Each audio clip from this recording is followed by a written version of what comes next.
Diseño inteligente, Darwin contra Dios, episodio 2. La evolución ha realizado una predicción y la ha acertado. Así que, ¿la genética moderna y la biología molecular apoyan la teoría de la evolución? La avalan incluso en los detalles. Cuanto más nos acercamos a los detalles del genoma humano, más fuerza adquieren las pruebas. Darwin no conocía la biología molecular ni el ADN, aunque hoy en día son los campos de los que proceden la mayor parte de las pruebas. Pensadlo un poco. Una persona del siglo XIX hacía predicciones que hoy se confirman en los laboratorios de biología molecular. Confirma que era una teoría muy buena. No ha habido ni una sola observación, ni un experimento durante 150 años que contradiga las líneas generales de la teoría de la evolución. Cualquier teoría que se mantenga en pie durante 150 años es una muy buena teoría. Eso es la evolución. Y la comprensión de la evolución, tal como la había planteado Darwin, ha descubierto muchos secretos sobre la vida junto a la genética. Es un esquema explicativo en el que se enmarca el resto de la biología. Lo usamos en sus aplicaciones prácticas, en la medicina, en la agricultura, en la industria. Si tenemos vacunas contra la gripe, es gracias a nuestro conocimiento sobre la evolución. En muchos casos supone una gran diferencia. No es algo que tuvo lugar en el pasado, es algo que ocurre ahora. Si la evolución ha superado el examen, ¿qué podemos decir sobre el diseño inteligente? ¿Sigue las mismas normas?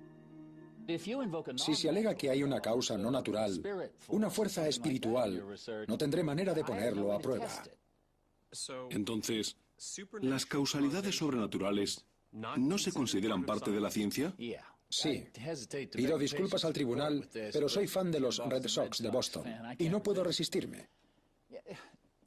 Podríamos decir que el motivo por el que los Red Sox se recuperaron después de perder 3 partidos contra los Yankees de Nueva York fue porque Dios estaba harto de ver ganar a George Steinbrenner y quería ver una victoria de los Sox. Le sorprendería la cantidad de gente de mi pueblo que cree que esa es una explicación lógica para lo que sucedió el año pasado. Y podría ser cierta. Pero no sería ciencia. No es algo científico. Y está claro que no podemos demostrarlo. El problema principal del diseño inteligente es que no podemos usarlo para explicar el mundo natural. Es un argumento negativo. Dice que la teoría de la evolución no funciona y que por eso todo está hecho por un diseñador. Si la evolución no funciona, ganamos por defecto. Pero cuando les preguntas, ¿qué os explica el diseño inteligente sobre la naturaleza? ¿Os explica qué hizo el diseñador o qué usó para crear las cosas? ¿Su finalidad? ¿Os dice cuándo lo hizo o por qué lo hizo? ¿Os dice algo de todo eso? Se trata de un argumento negativo y no se puede hacer ciencia partiendo de un argumento negativo. Después de 3 semanas de declaraciones sobre la naturaleza de la ciencia, las pruebas a favor de la evolución y los errores del diseño inteligente, los demandantes habían presentado su caso. Viendo el juicio, aprendía sobre la teoría de la evolución y sobre el lugar que ocupa en el siglo XXI.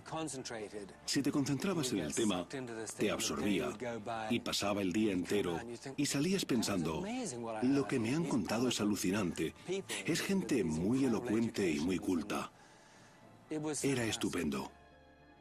Los abogados de la acusación habían preparado bien el caso apoyando muy bien la teoría de la evolución. Pero también había la sensación, sobre todo entre los que no acudían al juicio a diario, de que cuando empezara la otra parte también escucharíamos argumentos muy interesantes. Ahora el tema central era, ¿lograría demostrar la defensa que el diseño inteligente era una teoría científica? ¿Qué pruebas podían aportar para justificarlo?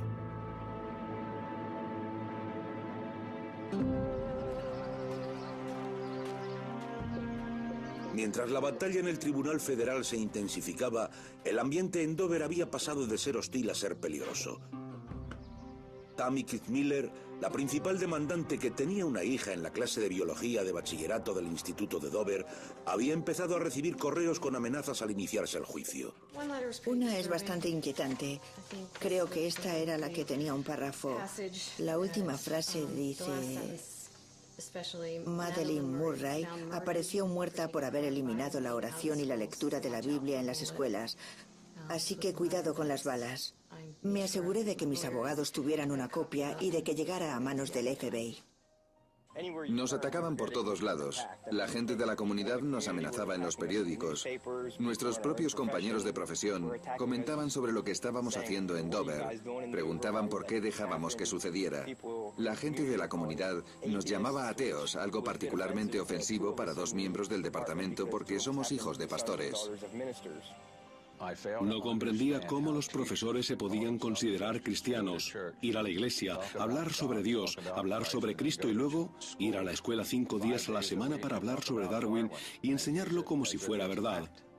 No como una teoría, sino afirmando que las cosas son así. No lo entiendo. Para mí eso es ser un hipócrita. Bill Buckingham, el principal responsable de la polémica que terminó en los juzgados, hizo unas declaraciones sorprendentes. Dimitió del comité escolar y se marchó del estado alegando que tenía una salud frágil y problemas con la oxicodona tras una operación.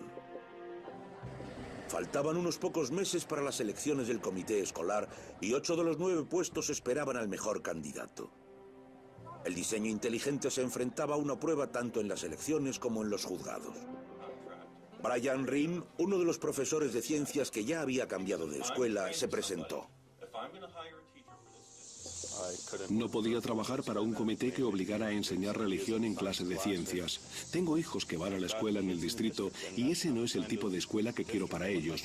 Solo había 2 opciones, cambiar a toda la familia del lugar o intentar solucionar las cosas en nuestro distrito.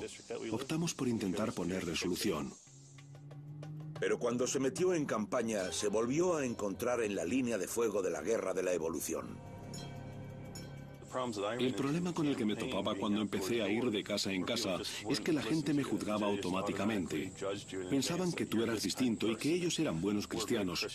Nunca votaríamos por ti y te daban con la puerta en las narices. Luego abrían las ventanas para gritarte que eras un desgraciado o un ateo.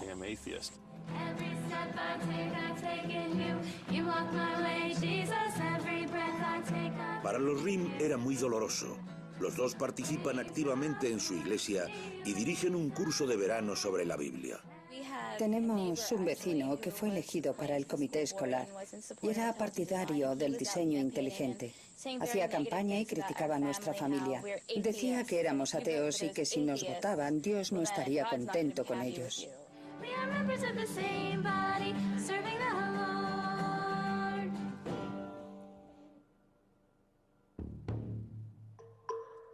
Para preparar el caso, la defensa había reunido a 8 expertos para que declararan, entre los que había varios miembros destacados del Discovery Institute, la organización de Seattle que aboga por el diseño inteligente. Pero de esas 8 personas, 5 no se presentaron a declarar. Los testimonios empezaron a fallar. Aún no sabemos qué sucedió, pero había algún tipo de desacuerdo entre el Discovery Institute y el despacho de abogados Thomas More sobre cómo había que llevar el caso. El canal Nova intentó entrevistar a algunos miembros del Discovery Institute en diversas ocasiones para hablar de este y de otros temas. Pero el instituto planteaba unas condiciones que no se ajustaban a la práctica periodística habitual. La defensa no necesitaba muchos declarantes para hacerse con la victoria. Nuestro objetivo no era refutar la teoría darwinista. Queríamos demostrar que hay científicos que creen que había datos empíricos que avalaban el diseño inteligente. Eso era todo.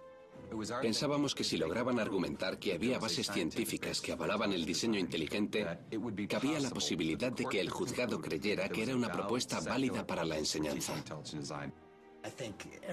Creo que todos estábamos expectantes. Queríamos ver si los del diseño inteligente tenían algo que exponer, pero en cuanto terminamos nuestras declaraciones, parecía claro que todo dependía del testimonio de Michael Behe. Michael Behe era un científico miembro del Discovery Institute, autor de un conocido libro sobre diseño inteligente, La caja negra de Darwin, y de cientos de artículos sin relación con el tema en revistas científicas. Behe rechazó las entrevistas para este programa en varias ocasiones, pero sus declaraciones en el juicio se mantienen por escrito.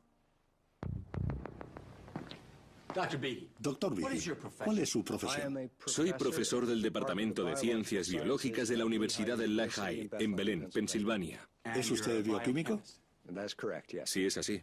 ¿Cuántos años hace que da clase en la universidad? 23. Señor, ¿qué es el diseño inteligente? El diseño inteligente es una teoría científica que propone que algunos aspectos de la vida se explican mejor si son obra de un diseñador y que la presencia de ese diseñador en la vida es real y no solo aparente. ¿Se basa en creencias o convicciones religiosas? No. ¿En qué se basa entonces? Se basa en pruebas empíricas y físicas que podemos observar en la naturaleza, además de unas conclusiones lógicas. ¿A qué se refiere cuando usa la palabra diseño? Está explicado en mi libro, La caja negra de Darwin. En esta cita del capítulo 9 encontramos una corta descripción del término. ¿Qué es el diseño? El diseño es una distribución determinada de las partes del todo con una finalidad. Cuando nos damos cuenta de que las partes se han distribuido para cumplir con un propósito, lo llamamos diseño. Parte de la estrategia de la defensa era enseñarle al juez ejemplos de sistemas biológicos que ellos consideraban demasiado complejos para haber evolucionado por selección natural y por lo tanto creían que habían sido producto de un diseñador. ¿Podría darnos un ejemplo bioquímico de diseño, doctor Behe? Sí, está en la siguiente diapositiva. Creo que el mejor y más llamativo ejemplo del diseño inteligente es el llamado flagelo bacteriano. Aquí vemos un esquema sacado de un libro de texto muy común en las universidades del país. El flagelo bacteriano es literalmente el motor que las bacterias usan para nadar. Para cumplir esa función disponen de una serie de partes que reciben la orden. Esta parte de aquí, llamada el filamento, es el propulsor. El motor es rotatorio. La mayoría de la gente a quien le explican su función entiende que estas partes reciben una orden con una finalidad y eso indica el diseño. Bajo el microscopio parece que las bacterias propulsadas por el flagelo hagan acrobacias. Dan vueltas y giran en espiral gracias a ese filamento en forma de látigo. El propulsor recibe la fuerza de un motor diminuto que forma parte de una estructura compleja compuesta por 40 tipos de proteínas. El flagelo bacteriano tiene un aspecto parecido a la descripción que Julio Verne hacía del futuro.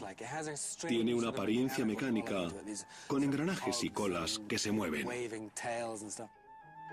Y según Behe, si falta alguno de los elementos del sistema, el motor no funciona. Behe dice que estos sistemas son complejidades irreducibles, un término acuñado por él, y afirma que no pueden haberse desarrollado de manera natural. Hay ciertos aspectos de la vida, organismos, órganos e incluso células que solo pueden haber aparecido como unidad. En otras palabras, no pueden haberse formado por la combinación de unas partes, ni en millones y millones de años. Deben haberse creado como un todo, juntos como unidad, porque su composición funciona muy bien y si quitamos una parte dejan de actuar. ¿Hay otros científicos que certifican el diseño del flagelo? Sí. Por favor, ¿pueden pasar a la siguiente? En 1998, un hombre llamado David de Rozier escribió un artículo para la revista Cell, una publicación de gran prestigio titulado La vuelta de la tuerca, el motor del flagelo bacteriano.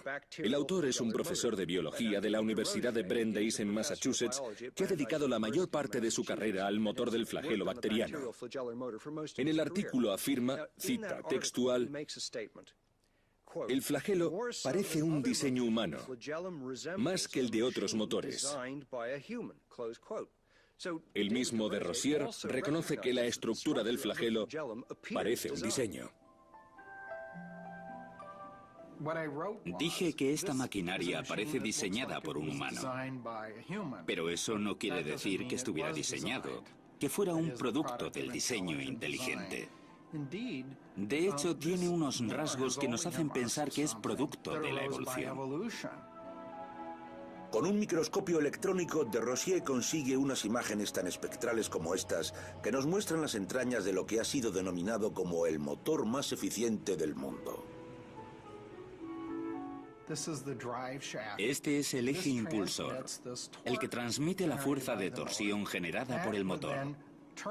Así gira el propulsor que ayuda a la célula bacteriana a desplazarse en el fluido. Michael Behe afirma que el flagelo no puede haber evolucionado, ya que sus partes no tienen una función concreta, y la selección natural no puede actuar hasta que estén todos unidos. Pero las pruebas que refutan la complejidad irreducible provienen de una pequeña jeringuilla que inyecta veneno y que se encuentra en las bacterias más desagradables. Esta estructura se encuentra, por ejemplo, en la bacteria Yersinia pestis, la que provoca la peste bubónica.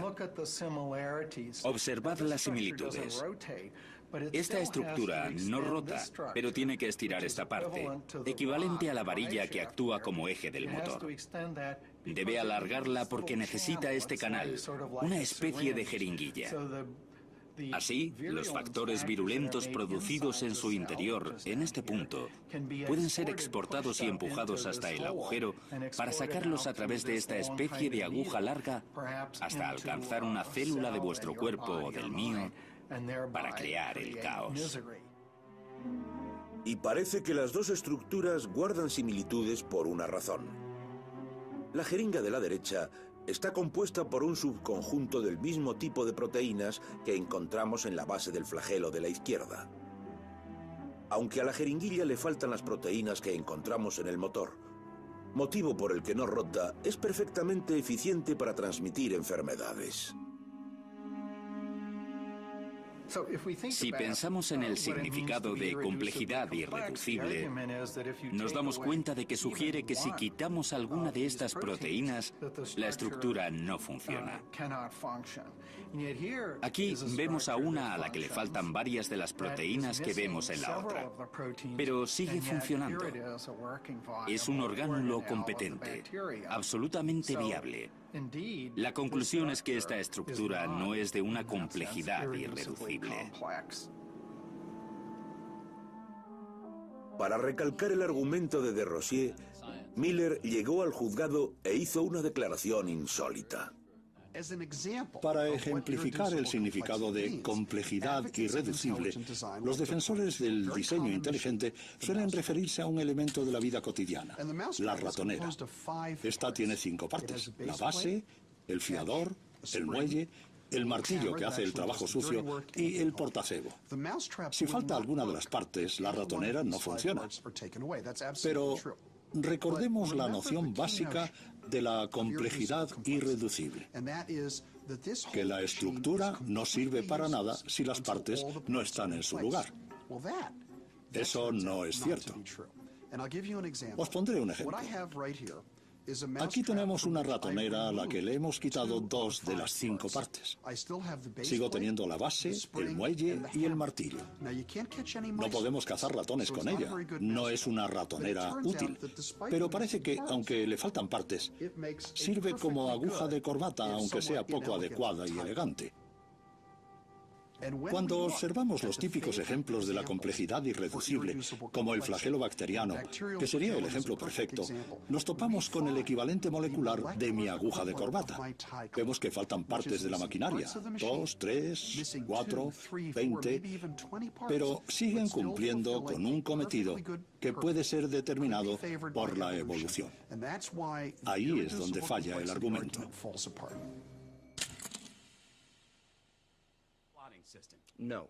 Pero Behe declaró que los organismos microscópicos no son los únicos completamente irreducibles.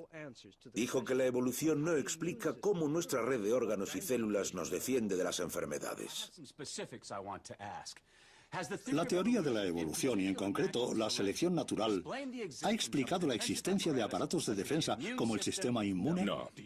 Y eso es un problema. Por supuesto. Aunque otros científicos que creen que la teoría darwinista es cierta, no parecen ver los problemas que presentan. Podría destacar el segundo párrafo de La caja negra de Darwin en la página 138. Usted dice, podemos mirar hacia arriba o hacia abajo, en libros y periódicos, pero el resultado es el mismo. La bibliografía científica no tiene respuestas para el origen del sistema inmune. Y en contexto significa que la bibliografía científica no tiene respuestas comprobadas y detalladas sobre la aparición del sistema inmune como resultado de mutaciones y de la selección natural. ¿Puedo acercarme, señoría? Adelante. Me acerqué al banco del testimonio y le puse delante una pila de 60 artículos, capítulos de libros y libros que ofrecían todo tipo de explicaciones sofisticadas sobre la evolución del sistema inmune. Le desafié a que respondiera teniendo en cuenta las afirmaciones que había hecho. Estos trabajos contradicen su afirmación de que la bibliografía científica no tiene respuestas sobre el origen del sistema inmune de los vertebrados. No, claro que no. Mi argumento es que la bibliografía no presenta explicaciones rigurosas sobre el origen mutacional por selección natural de sistemas bioquímicos complejos. Estos artículos no tratan el tema. Le contestó, ¿ha leído este libro, Dr. Behe? Y se los fue apilando delante de él. Llegó un punto en que Behe se había quedado enano comparado con la pila de bibliografía científica sobre el origen del sistema inmune. Durante varios años, todos estos científicos tan aplicados han publicado artículos y libros, capítulos, libros enteros, dedicados a la evolución del sistema inmune en los vertebrados. Pero parece que ninguno le convence. Es una trampa típica de abogado. ¿Behe podía leer todos esos libros antes de responder? Era tan teatral. Señor Rothschild, ¿no quiere llevarse los libros? Pesan. La defensa disponía de 3 declarantes expertos en la materia. Y el último día, el último declarante habló ante el tribunal sobre una criatura que ahora ya era conocida por todos. Soy el Dr. Scott Minnick, profesor asociado de microbiología en la Universidad de Idaho. ¿Podría darnos un ejemplo de diseño a nivel molecular? Esto es un flagelo bacteriano. Es el sistema sobre el que trabajo. Ya lo hemos visto. Lo sé. Le ampliarán los comentarios, señoría. Me siento como el quinto esposo de Sasa Gabor. Sé lo que tengo que hacer, pero no puedo conseguir que sea emocionante. Lo intentaré. Está usted especializado en la investigación del flagelo, ¿correcto? Así es. Y ha realizado experimentos con él. Sí. Y ha escrito artículos revisados sobre el tema. Sí. Una de las quejas más habituales que también han formulado los representantes de los demandantes es que el diseño inteligente no puede demostrarse, no es falsificable. ¿Está de acuerdo? No, en absoluto. Citaré a Mike Behe. El diseño inteligente está abierto a la refutación experimental directa.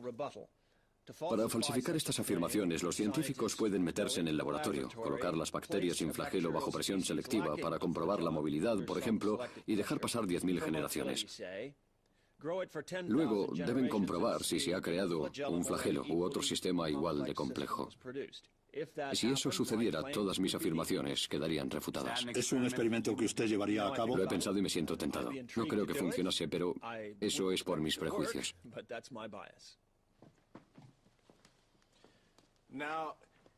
Así que afirma que el diseño inteligente puede probarse. Eso es.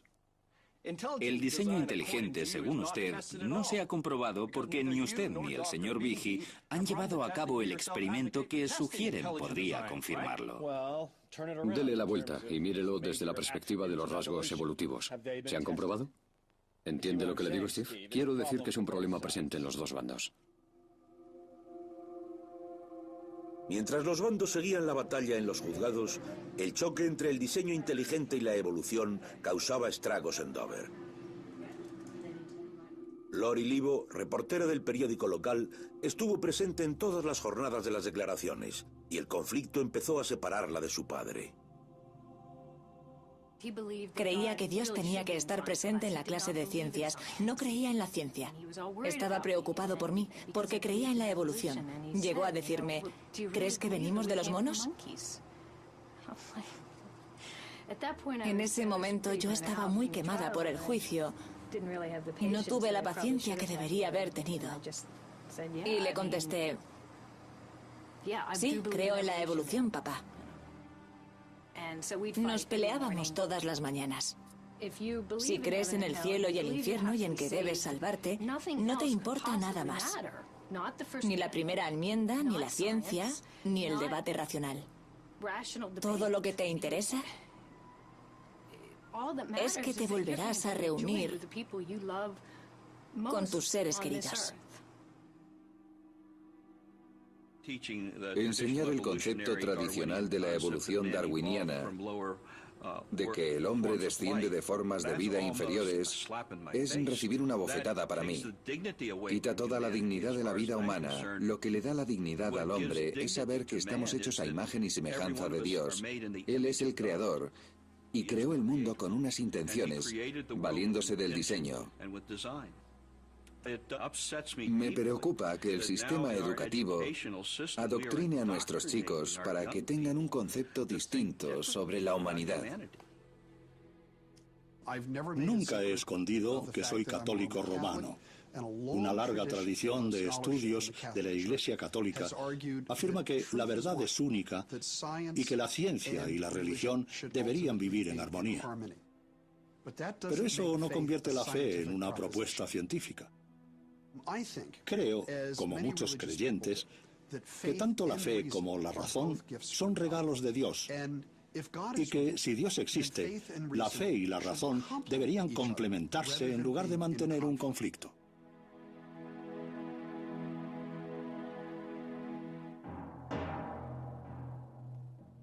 Durante el juicio, el juez Jones nunca dejó entrever su opinión sobre si el diseño inteligente era ciencia o no. Pero la ciencia no era el único tema que se trataba en el tribunal. El punto álgido del juicio era la resolución sobre un tema que emergía de una cuestión distinta. ¿El comité escolar tenía motivos religiosos para introducir el diseño inteligente en las clases? Si fuera así, sería una violación de la primera enmienda de la Constitución de Estados Unidos, la cláusula de la separación que ordena la separación Estado-Iglesia. Para imponernos, debíamos demostrar que el comité había intentado promocionar la religión o que su política tenía como finalidad la promoción de la religión. Tenía que ser el objetivo o la consecuencia, una de las dos. La cláusula de la separación dice que el Congreso no puede aprobar leyes que promuevan una religión concreta. Y eso se aplica a todas las acciones del Estado. En este caso, las acciones de un comité escolar. Pero, ¿qué pruebas había de que la religión era la motivación del comité escolar? Unos meses antes del juicio, cuando Berta Spar había abierto las cajas del donante anónimo que contenía las copias de Sobre los pandas y las personas, encontró una pista. La administración me pidió que abriera las cajas, contara los libros, los sellara y numerara. En el fondo de una caja encontré un catálogo. Lo abrí para ver qué decía sobre el libro y en la parte superior vi que estaba clasificado como creacionismo. Sería una buena prueba para nosotros si las cosas se empeoraban. Esta información fue traspasada al Centro Nacional de Educación Científica. Este organismo ayudaba a los abogados que trabajaban para mantener el diseño inteligente lejos de las aulas del Instituto de Dover. Nick Muskie decidió investigar el libro Sobre los pandas y las personas porque sabía que sería importante para el caso. Cuando se presentó el caso al juzgado y el libro de los pandas pasó a ser parte de la política, quedó claro que el texto sería representativo del diseño inteligente. La historia del libro fue ganando importancia, los argumentos que esgrimía fueron centrales. Nosotros nos preparamos para diseccionar sus ideas y prepararlas para el caso. Muskie examinó minuciosamente el texto y pasó muchas horas indagando en Internet cualquier detalle relacionado con su historia. Un día, mientras revolvía los archivos del centro, se topó con un periódico de un estudiante creacionista de 1981. En la parte inferior de la portada vio un artículo con un título que decía «Proyectado libro imparcial sobre biología». En ese artículo se decía que un hombre llamado Charles Thaxton, actualmente uno de los miembros del Discovery Institute, Trabajaba en un libro que presentaría las teorías de la evolución y de la creación. El editor académico era Charles Thaxton, editor del libro de los pandas. El artículo se refería claramente al libro en cuestión. Lo más interesante es que afirmaba que el libro era sobre la teoría de la evolución y la de la creación, en lugar de hablar del diseño inteligente. Si podían demostrar que el libro de los pandas se había presentado como un libro creacionista, podrían argumentar que el diseño inteligente era otro envase para el mismo producto, es decir, inherentemente religioso. Muskie le envió esta información por correo electrónico a Rothschild, quien envió una citación legal al editor del libro, a quien le solicitó todos los borradores. En pocos meses recibieron 2 cajas llenas de material. Los abogados se los enviaron a Barbara Forrest, una escritora y profesora de filosofía que lleva años estudiando el diseño inteligente. Participaría en el juicio como testigo. Dios mío. Esas 2 cajas contenían unos 7.000 folios. Y tuve que sentarme ante todos esos documentos e irlos hojeando. Eso es lo que hice día y noche. Su gran esfuerzo fue recompensado. Enterrados entre los documentos había 2 borradores de los pandas que hablaban sobre el caso de Edwards y Aguilar en 1987, en el que la Corte Suprema consideró inconstitucional que se enseñara el creacionismo en la clase de ciencias. Uno de los borradores se escribió antes del caso y el otro fue revisado posteriormente. En el borrador de 1987, el anterior al caso, la definición de creación es la siguiente. La creación significa que distintas formas de vida aparecieron repentinamente con sus rasgos distintivos intactos gracias a la autoría de un creador inteligente. Los peces tenían aletas y escamas, los pájaros plumas, picos y alas, etc. La misma definición en el segundo borrador dice: diseño inteligente significa que distintas formas de vida aparecieron repentinamente con sus rasgos distintivos intactos gracias a un agente inteligente. Los peces tenían aletas y escamas, los pájaros plumas, picos y alas, etc.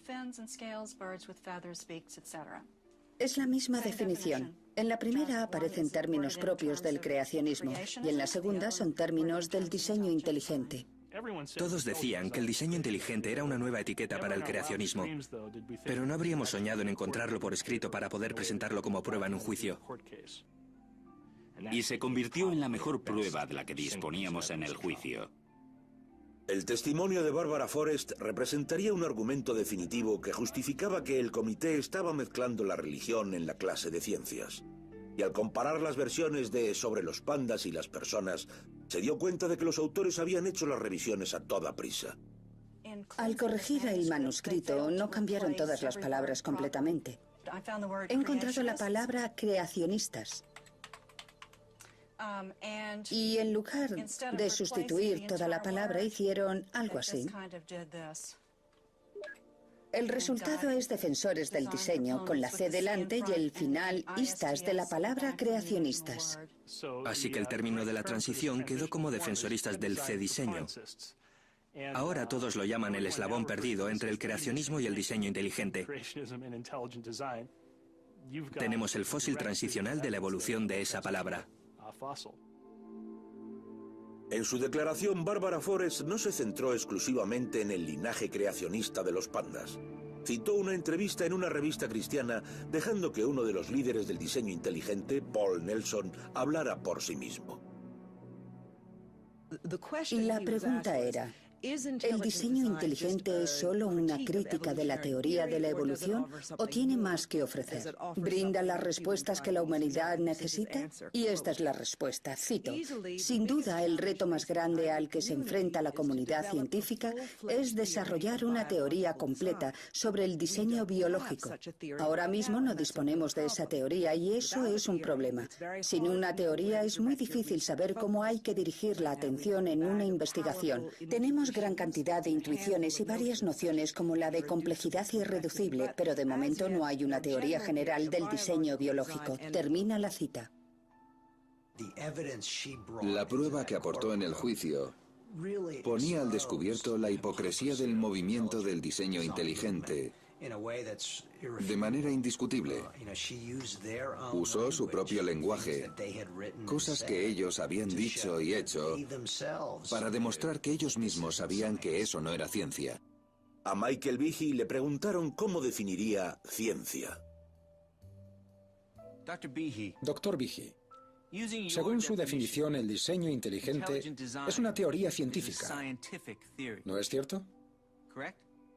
Sí. Si nos valemos de la misma definición, la astrología también es ciencia. ¿No es así? Según mi definición, una teoría científica es una propuesta explicativa que se centra en datos físicos y observables y en inferencias lógicas. En la historia de la ciencia hay muchos casos que ahora creemos que son incorrectos, pero que responden a esa definición. Sí, la astrología está entre esos casos, como la teoría del éter, de la propagación de la luz, como tantas otras. La teoría del éter está descartada. Así es. Pero usted lo ha dicho claro. Según su definición, en la que enmarcamos el diseño inteligente, la astrología también sería ciencia. Sí, correcto. Cuando uno relativiza las normas sobre lo que es ciencia y permite la entrada de lo sobrenatural, de los dioses, etc., está destruyendo lo que ha convertido a la ciencia en algo tan importante para el progreso de nuestra civilización en los últimos 500 años.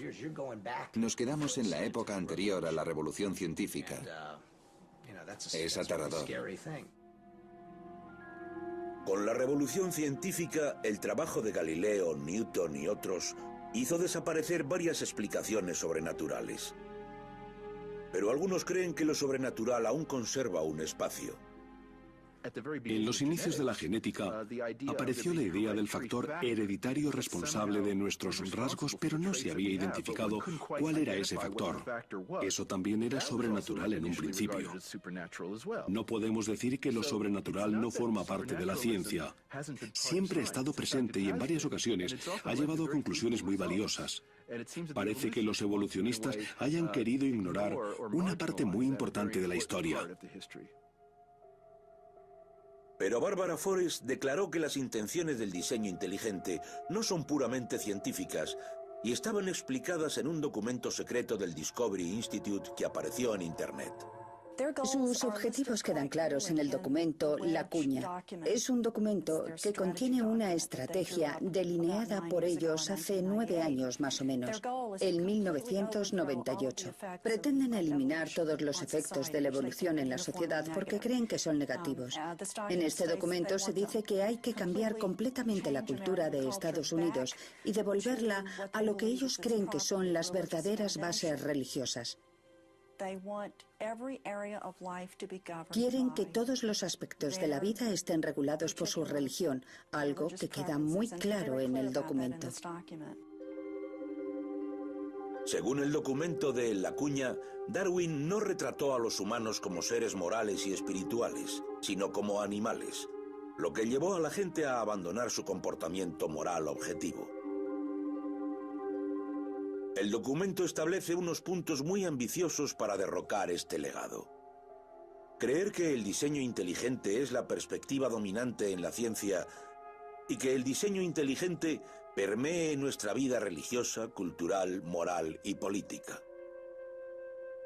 Aunque no fue redactado por Philip Johnson, el artículo La Cuña es el resultado de una política más amplia inventada por él llamada la estrategia de la cuña. Sé que puede parecer algo siniestro y conspiratorio, pero la estrategia de la cuña, tal como la he expuesto, es simple e inocente. Cuando usamos una cuña para partir un tronco, empezamos a trabajar por el lado más afilado. Mi trabajo es ser ese lado afilado. Usar mis credenciales académicas y mis habilidades legales para informar de que hay algo que no funciona en la historia darwiniana. Pero no puedo dar respuesta a todas las preguntas. Y necesitamos más gente que conforme la parte más gruesa de la cuña y que den respuesta a las preguntas que requieren de conocimientos científicos. Con Michael Behe y los demás formando la parte más gruesa de la cuña, Johnson espera que su estrategia sirva para desbancar lo que para él son los efectos negativos de un siglo y medio de teoría darwinista. Cuando la historia darwiniana fue aceptada, tuvo un gran impacto cultural. Y si se desacreditara, ese impacto se revertiría y veríamos cambios en otras direcciones. Había algo escandaloso en toda esa información que se había reunido y que había sido confirmada por otras disciplinas, sobre todo por la genética. Y tener a otras personas negándolo, basándose en argumentos que no tenían nada que ver con la verdad. Fue muy evidente durante el juicio. Mirabas al juez y pensabas, ¿cómo saldrá de esta? Porque estaba allí. Era republicano. Había sido elegido por Bush, que ha dicho que no tiene que haber jurado, que deberían enseñar las dos teorías. Pensabas, ¿qué hará? Fueran cuales fueran las razones del Discovery Institute, del movimiento del diseño inteligente o de los autores de los pandas, el juez Jones debía centrarse en los motivos del comité escolar de Dover. Señor Buckingham, le enseñaré la prueba P145. Tendrá que mirar el monitor. El libro que propusieron estaba lleno de referencias a Darwin. William Buckingham encabeza el comité de temarios del Instituto de Dover. También es miembro del comité escolar. Cree que debería enseñarse el creacionismo en las aulas. Está bien que se enseñe a Darwin, pero tendría que contrastarse con algo más, como el creacionismo. Esto fue en los inicios del diseño inteligente y no me acordaba de las palabras diseño inteligente. No las recordaba.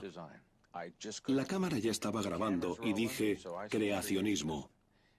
Mirando atrás pienso que tendría que haberme callado, pero dije creacionismo.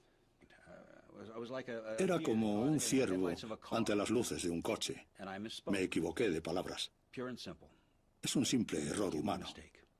Un lapsus linguae freudiano. No lo llamaría así, lo llamaría error humano. Pero no fue el único error de Buckingham. Tanto Buckingham como Bonsell habían jurado en sus declaraciones que no sabían quién era el responsable del envío de los 60 ejemplares del libro de los pandas. Pero en cuanto Buckingham subió al estrado, salió a la luz una nueva historia. Me puse ante la iglesia un domingo por la mañana. Teníamos que conseguir, creo que eran 826 euros para comprar los libros y dije, no os pido ni un céntimo, no os digo que me deis nada. En nuestra iglesia creemos en el poder de la oración y les pedí, recemos para que llegue ese dinero. La plegaria de Bill fue escuchada y el dinero le llegó en forma de donación de los miembros de la iglesia. Así que deposité el dinero en mi cuenta, en la que compartimos mi mujer y yo, y preparé un cheque para la persona que tenía que comprar los libros. En ese momento, tenía entendido que algún comerciante de la comunidad cogería el dinero y los compraría para donarlos a la escuela. Yo no sabía quién era. Pero durante el juicio, Buckingham admitió que le había dado el cheque a Alan Bonsell y que el desconocido que había comprado los libros era el padre de Alan. Esta declaración contradecía las declaraciones juradas que tanto Alan como Bill habían hecho anteriormente. Mentir bajo juramento es un delito grave. Se ha llegado a procesar a un presidente por ello. Y mucha gente acaba en la cárcel por ello. Nos pareció que el testimonio presentaba incoherencias. No puedo meterme en sus cabezas y saber hasta qué punto mienten, pero sé que lo hacen. Hicimos preguntas que deberían haber descubierto esa información y ellos no la dieron. Teníamos una sensación extraña, como cuando miras un programa sobre naturaleza y el león está a punto de atrapar a la gacela. Recuerdo haber pensado, Dios mío, el juez Jones matará a Bonsell. No podía mirarle. Entonces el juez se puso rojo de ira y le dijo: dígame por qué no dijo de dónde había salido el dinero para comprar el libro. Finalmente, Bonsell, ante la interrogación del juez, se puso nervioso, empezó a mover las manos, tartamudeaba y perdió la compostura que había mantenido hasta entonces. Finalmente dijo: fue un error.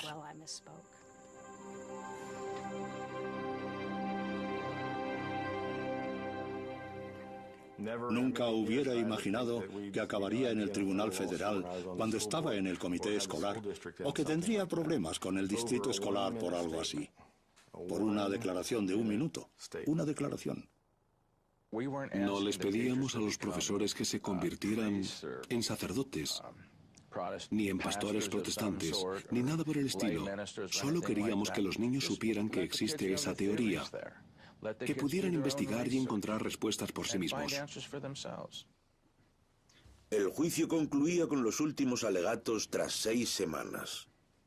Estos argumentos estaban tan divididos como el propio pueblo de Dover. ¿Qué debo tolerar? ¿Una mínima usurpación de mis derechos, según la primera enmienda? No lo haré.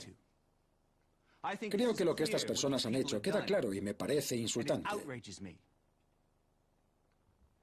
Es la declaración de un ciudadano de Dover, Fred Callahan, que se enfrenta a la cuña que ha presionado a su comunidad en el instituto de sus hijas, a través de un comité escolar antievolutivo, favorable al diseño inteligente. Este juicio ha demostrado que el diseño inteligente es inconstitucional, porque se trata de una propuesta inherentemente religiosa, una forma moderna del creacionismo. No es solo el producto de personas religiosas. No solo tiene implicaciones religiosas, es, en esencia, religión.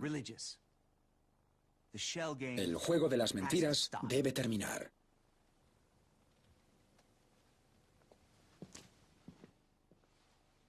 En resumen, señoría, sostengo respetuosamente que las pruebas presentadas por los demandantes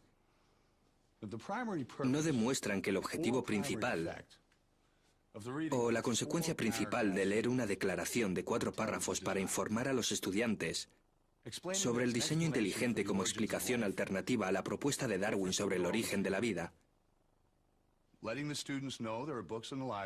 o de facilitarles libros de consulta sobre el tema, amenaza en ningún modo la cláusula de separación de la primera enmienda a la Constitución de los Estados Unidos.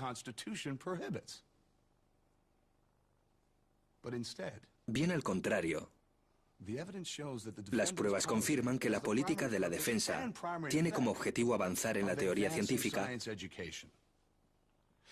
informando a los estudiantes sobre una nueva teoría que les abriría nuevas y fascinantes perspectivas hacia un nuevo paradigma científico.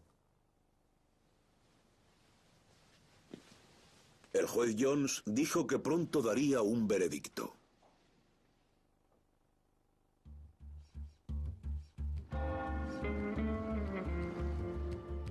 Cuatro días después del final del juicio, los residentes de Dover dieron su propio veredicto con una gran participación en las elecciones al comité escolar.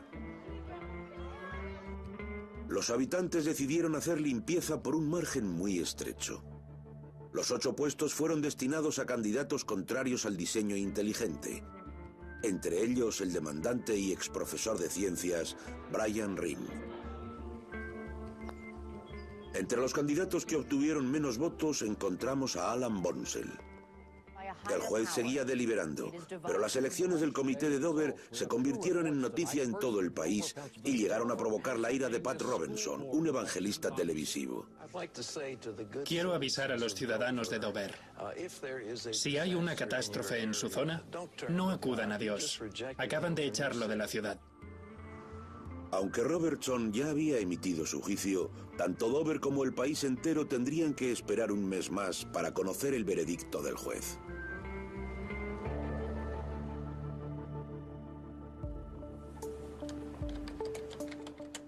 El 20 de diciembre de 2005, Jones dio su opinión por correo electrónico. Ese día fui a trabajar y sabíamos que la resolución se haría pública antes de mediodía. Estuve esperando la llamada. La decisión llegó a mi ordenador, creo que a las 10:37. El columnista que tenía detrás me oía leyendo desde el principio y me decía, lee el final, lee el final. La señora Berta Spar llamó a la puerta e interrumpió la clase. La decisión judicial, de 139 páginas, confirmaba que el diseño inteligente no era ciencia.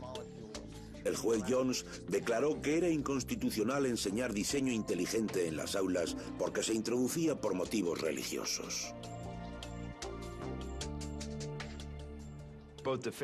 Tanto los defensores del diseño inteligente como sus partidarios asumían una premisa falsa. Presuponer que la teoría de la evolución es contraria a las creencias sobre la existencia de un ser superior y de la religión en general. Puede que la teoría de Darwin sea imperfecta, pero el hecho de que ninguna otra teoría pueda dar explicaciones sobre todos sus puntos no implica que haya que impulsar una teoría alternativa basada en la religión en las clases de ciencias. Ni siquiera aceptar representaciones erróneas de propuestas científicas aceptadas. Los ciudadanos de Dover no recibían un buen servicio del comité escolar que votó por la política del diseño inteligente. Habló sobre la sorprendente estupidez de la decisión del comité escolar y declaró que varios de sus miembros habían mentido para protegerse y para esconder el objetivo real de la política del diseño inteligente. El peso de las pruebas indicaba que había sido un patrón pensado por el comité escolar para introducir el creacionismo en las clases de ciencias. El diseño inteligente era el vehículo que usaban para conseguirlo. Jones le recomendó al abogado que se planteara presentar cargos por falso testimonio contra Buckingham y Bonsell, por haber mentido bajo juramento, y afirmaba que en el juicio fue evidente que el diseño inteligente es una visión religiosa, una nueva denominación para el creacionismo y no una teoría científica. En la era en la que intentamos curar el cáncer, en la que intentamos prevenir las pandemias, en la que se intenta que la educación científica y matemática de los Estados Unidos esté a la última, introducir y enseñar mala ciencia a los estudiantes de bachillerato no tendría sentido. No es positivo para nadie, para ninguno de nosotros que nos beneficiamos a diario de los descubrimientos científicos. Quedó terminantemente prohibido enseñar el diseño inteligente dentro del temario de ciencias del distrito escolar. Además, la administración tuvo que pagar el total de honorarios legales a los demandantes, que superaba los 750.000 euros. Además, la elección del nuevo comité escolar contrario al diseño inteligente evitaría las apelaciones. Después del juicio, la revista Time nombró al juez Jones una de las 100 personas más influyentes del año. Pero no todo el mundo estaba contento con la decisión del juez. En una palabra, creo que es un imbécil. Supongo que debía estudiar para payaso en lugar de derecho, o que se quedaba dormido mientras le explicaban la Constitución, porque su decisión no concuerda con la ley. Creo que debería estar en un estrado, pero en el del circo. Es asqueroso. Me pone muy triste. Como comité, trabajábamos para que el distrito escolar de Dover fuera el mejor. Era nuestro objetivo, por lo menos el mío. Siempre intentamos que fuera el mejor. Ante todo hay que reconocer que fue un juicio justo. Lo único que me preocupa es el alcance de su opinión, que creo fue más allá de lo que debía, y decidió sobre temas científicos. El Discovery Institute también estaba molesto. Poco después del veredicto, publicó un libro de 123 páginas para distanciarse del caso, criticando el veredicto, tildándolo de activismo judicial vengativo. La resolución fue más controvertida de lo que el juez Jones habría imaginado. Después del juicio recibió amenazas de muerte. Jones y su familia tuvieron que contar con la protección de escoltas las 24 horas del día. Nunca habría imaginado que recibiría amenazas por un caso sobre la cláusula de separación. Pero eso es lo que sucedió con el caso Dover.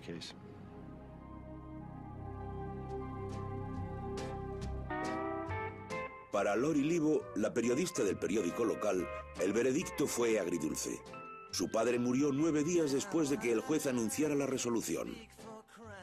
No lograron reconciliarse, pero Lori sigue siendo una firme defensora de la evolución. Recientemente su familia retomó la dirección de la emisora de radio y Lori presenta un programa semanal. Buenas tardes, vamos a escuchar a Johnny Cash. I talk to Jesus every day.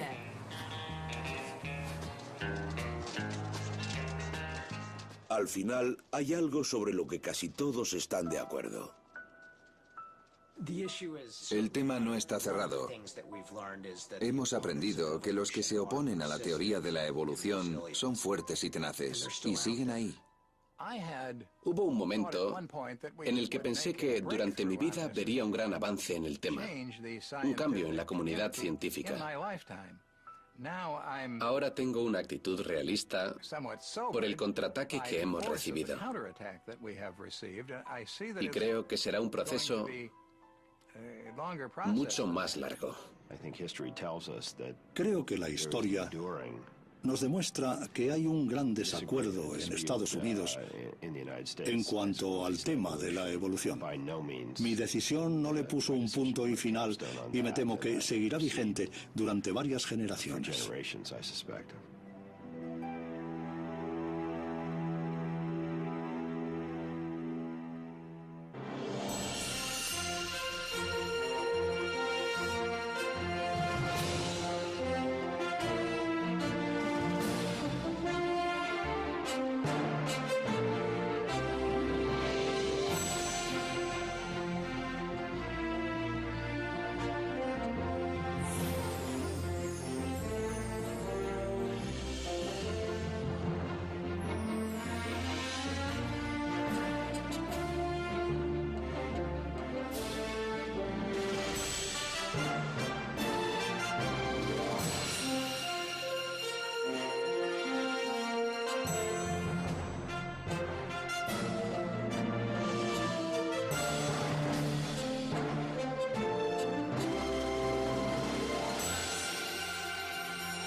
Diseño inteligente, Darwin contra Dios, episodio 2. La evolución ha realizado una predicción y la ha acertado.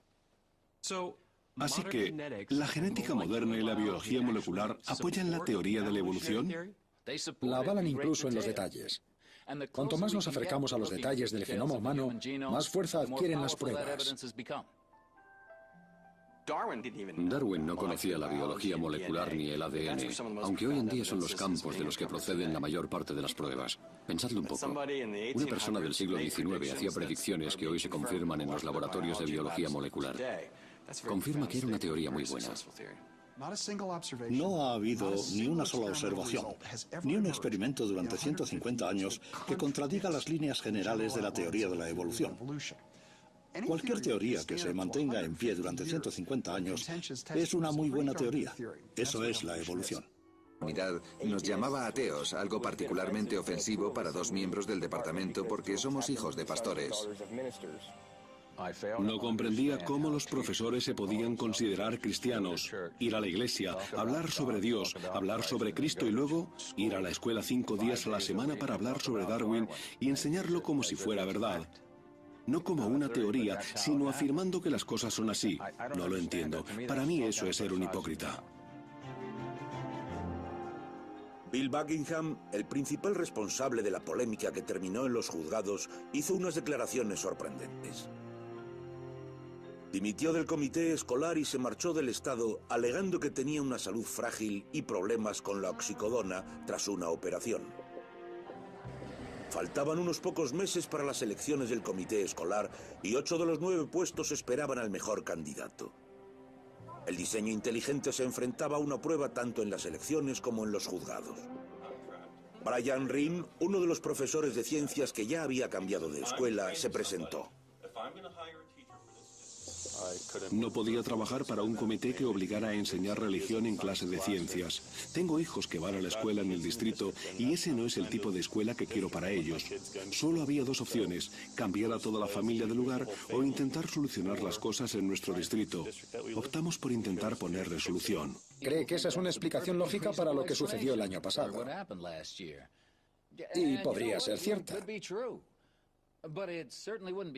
Pero no sería ciencia. No es algo científico. Y está claro que no podemos demostrarlo. El problema principal del diseño inteligente es que no podemos usarlo para explicar el mundo natural. Es un argumento negativo. Dice que la teoría de la evolución no funciona y que por eso todo está hecho por un diseñador. Si la evolución no funciona, ganamos por defecto. Pero cuando les preguntas, ¿qué os explica el diseño inteligente sobre la naturaleza? ¿Os explica qué hizo el diseñador o qué usó para crear las cosas? ¿Su finalidad? ¿Os dice cuándo lo hizo o por qué lo hizo? ¿Os dice algo de todo eso? Se trata de un argumento negativo y no se puede hacer ciencia partiendo de un argumento negativo. Después de 3 semanas de declaraciones sobre la naturaleza de la ciencia, las pruebas a favor de la evolución y los errores del diseño inteligente, los demandantes habían presentado su caso. Viendo el juicio, aprendía sobre la teoría de la evolución y sobre el lugar que ocupa en el siglo XXI. Si te concentrabas en el tema, te absorbía y pasaba el día entero y salías pensando, lo que me han contado es alucinante. Es gente muy elocuente y muy culta. Era estupendo. Y la comprensión de la evolución, tal como la había planteado Darwin, ha descubierto muchos secretos sobre la vida junto a la genética. Es un esquema explicativo en el que se enmarca el resto de la biología. Lo usamos en sus aplicaciones prácticas, en la medicina, en la agricultura, en la industria. Si tenemos vacunas contra la gripe, es gracias a nuestro conocimiento sobre la evolución. En muchos casos supone una gran diferencia. No es algo que tuvo lugar en el pasado, es algo que ocurre ahora. Si la evolución ha superado el examen, ¿qué podemos decir sobre el diseño inteligente? ¿Sigue las mismas normas? Si se alega que hay una causa no natural, una fuerza espiritual, no tendré manera de ponerlo a prueba. Entonces, ¿las causalidades sobrenaturales no se consideran parte de la ciencia? Sí. Pido disculpas al tribunal, pero soy fan de los Red Sox de Boston y no puedo resistirme. Podríamos decir que el motivo por el que los Red Sox se recuperaron después de perder 3 partidos contra los Yankees de Nueva York fue porque Dios estaba harto de ver ganar a George Steinbrenner y quería ver una victoria de los Sox. Le sorprendería la cantidad de gente de mi pueblo que no. Los abogados de la acusación habían preparado bien el caso apoyando muy bien la teoría de la evolución. Pero también había la sensación, sobre todo entre los que no acudían al juicio a diario, de que cuando empezara la otra parte también escucharíamos argumentos muy interesantes. Ahora el tema central era, ¿lograría demostrar la defensa que el diseño inteligente era una teoría científica? ¿Qué pruebas podían aportar para justificarlo?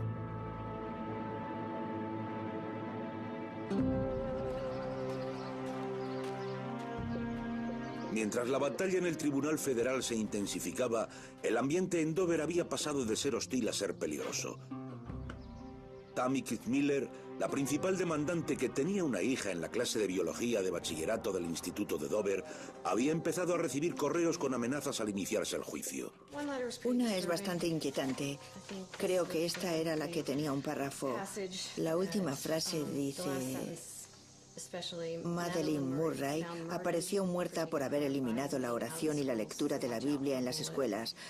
Así que cuidado con las balas. Me aseguré de que mis abogados tuvieran una copia y de que llegara a manos del FBI.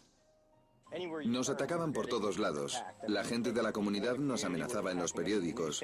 Nuestros propios compañeros de profesión comentaban sobre lo que estábamos haciendo en Dover. Preguntaban por qué dejábamos que sucediera. La gente de la comunidad